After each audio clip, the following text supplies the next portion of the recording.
Hello, Valley View. Welcome to another edition of Bonus Scenes, where I unpack some of the extra material from Sunday's sermon that didn't make it into the message. And I don't have as much this week in terms of stuff I left out of the sermon, but there were a few things I wanted to unpack, clarify, give some expanded insight on. You know, our subject Sunday was the idea of humanity. What does the Bible say about what it means to be human?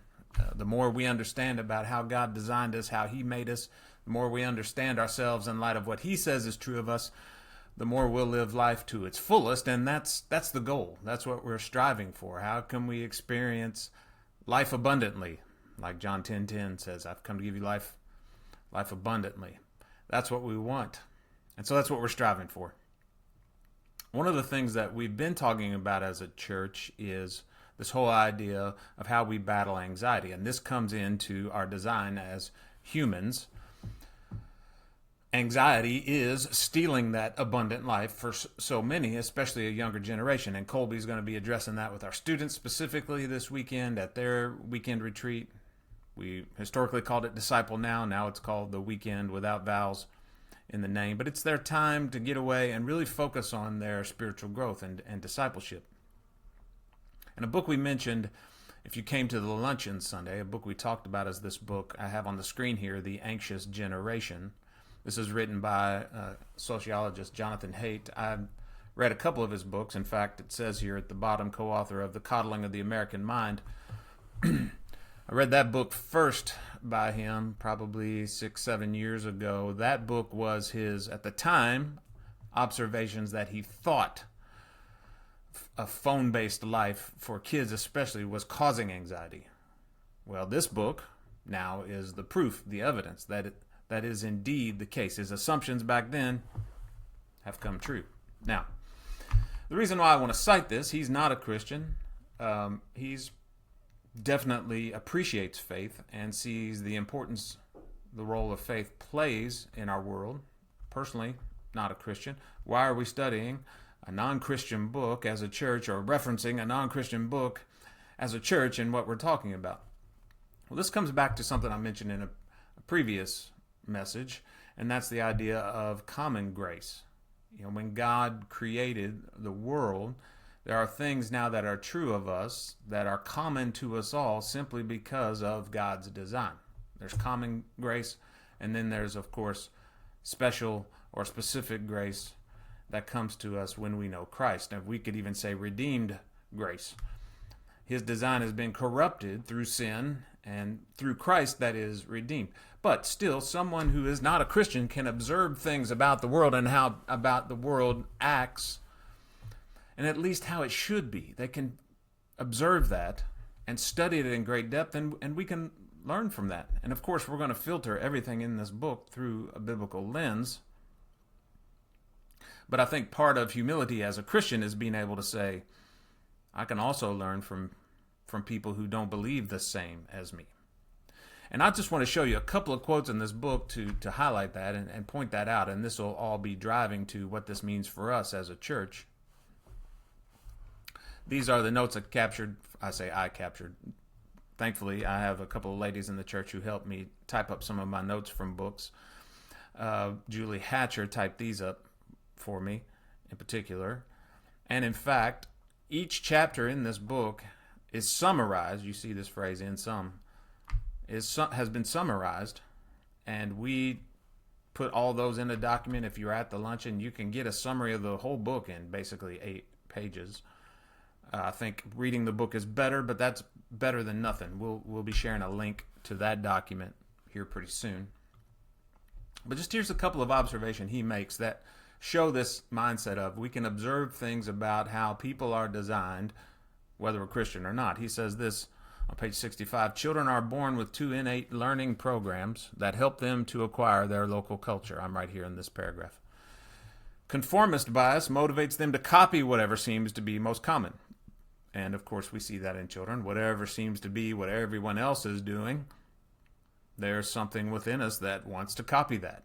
We want to be like everybody else in some way. We don't want to be left out. Right or wrong, that seems to be part of our design. The other thing he mentions is prestige bias. Motivates them to copy whoever seems to be the most accomplished and prestigious. So we copy what everyone else seems to be doing, but also we're looking for the one who stands out above the others, and we really want to copy that person because we want to be like them. And of course, this is why parenting is so powerful. Even if you're a bad parent, in many ways your kids are still copying you. They can't help it. They still want to be like you.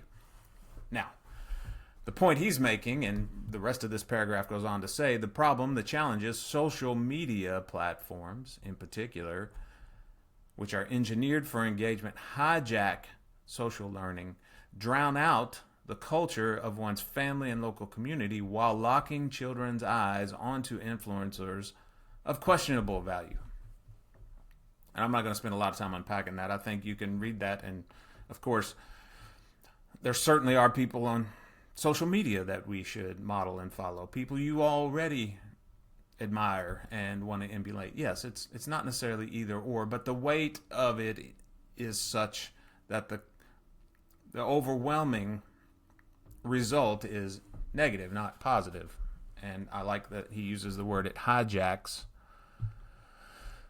what normally works in our social life, and when we're interacting with people face to face, it hijacks some of that, and yet still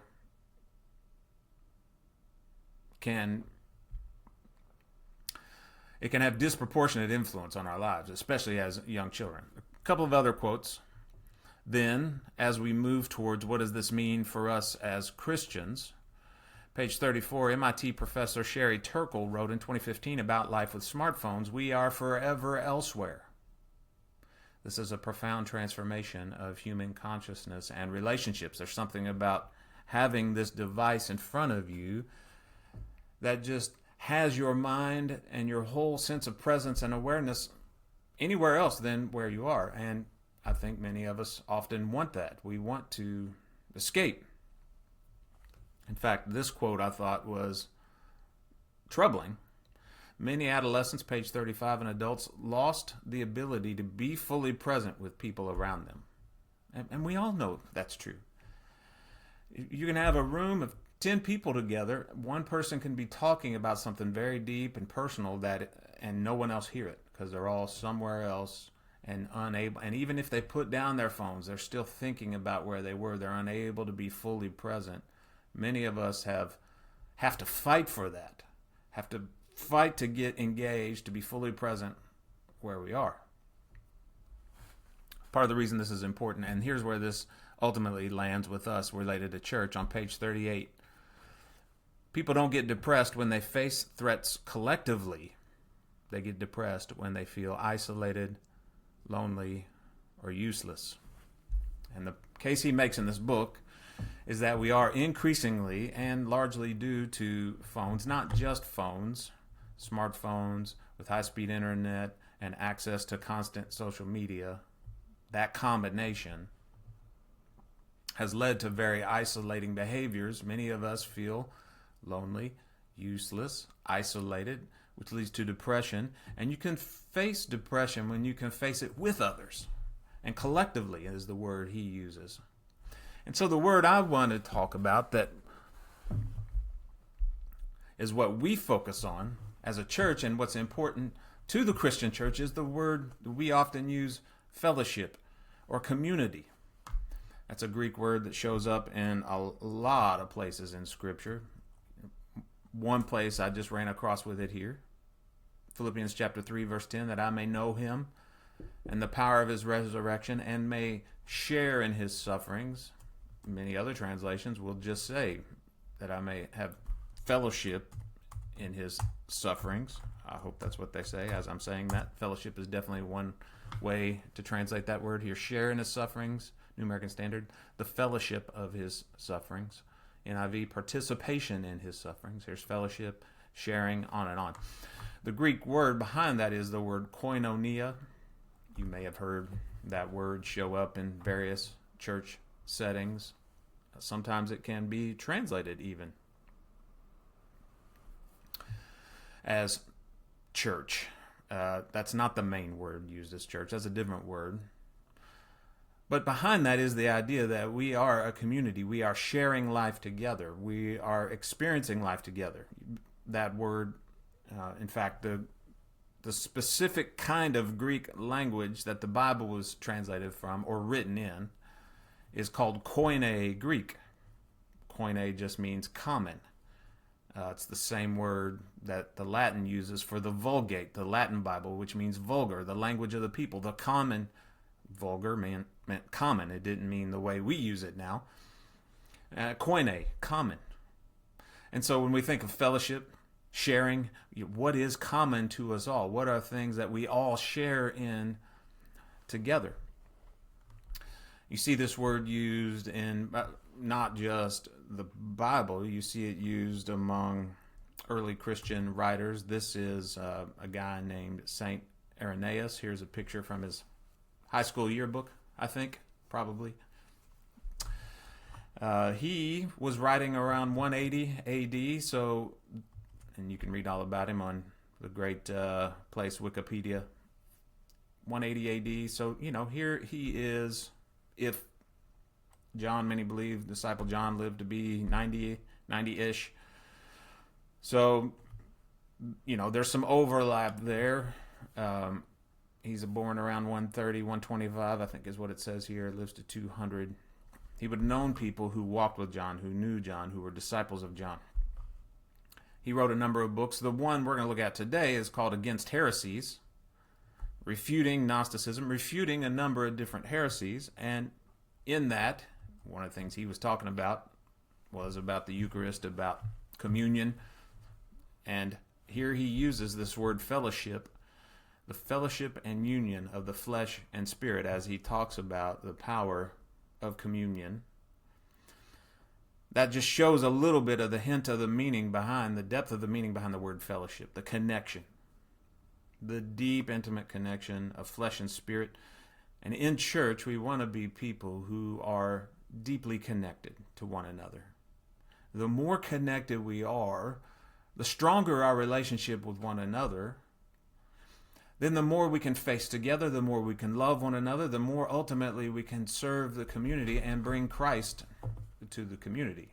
And that's why we're taking time to spend so much time talking about this issue of anxiety, because it is really greatly hindering our ability as a church to serve and love others well. I believe we're going to hit a turning point in our culture, and I think it'll start with the church, where we reject how our world has hijacked our ability to connect. And for these large social media companies, it really is for their own advantage and their own gain. It is not for our good. And I'm not saying all social media is bad at all, right? But food is not bad, but overeating is bad. And so we have not learned balance when it comes to this tool. We've not learned how to say, no, it is so highly addictive. But I believe it'll start with the church, of rediscovering depth of connection, of being able to use self-control with our devices, with us being able to deny ourselves. So we had a luncheon Sunday about that. That video will be available. We're linking to it in the midweek update. You can find the link there. I'll also share, if not in this midweek update, in the next one, to share a link to those chapter summaries I mentioned. So make sure you watch some of that, engage around that, talk with other families about it. If you don't have time to read the book, you might listen to interviews. There's a number of different interviews with the author. You can just search his name, Jonathan Haidt. You can, that's a terrible way to pronounce it, but that's how he pronounces it, Haidt. You can search his name on podcasts and find interviews with him where he summarizes the book. And the goal ultimately is for us to best take the gospel to people. So be praying for our students while they gather to talk about that this weekend. I'll also be leading a D group discussion of this book. It'll be more like a book discussion, less of a just time of teaching. So you will need to have read chapters. If that group starts tonight, you don't have to read to have been here tonight. You can come and learn about it. You can get a copy of the book. You can start reading and joining with us. If you're a parent and you've thought, yes, I've wanted to read that, but I haven't made the time, this will be a good prompting, a good encouragement to do that. So other D groups are going as well tonight. You can find that list on our website. So come on out tonight. Join us. Those start at 6:30. The meal starts at 5. We'd love to have you there for that. All of this, in fact, part of the meal is connecting, fellowship, looking face to face with one another, talking about life. We'd love to see you tonight. Thank you so much for being a part of this church. God bless you. And we'll see you tonight or Sunday.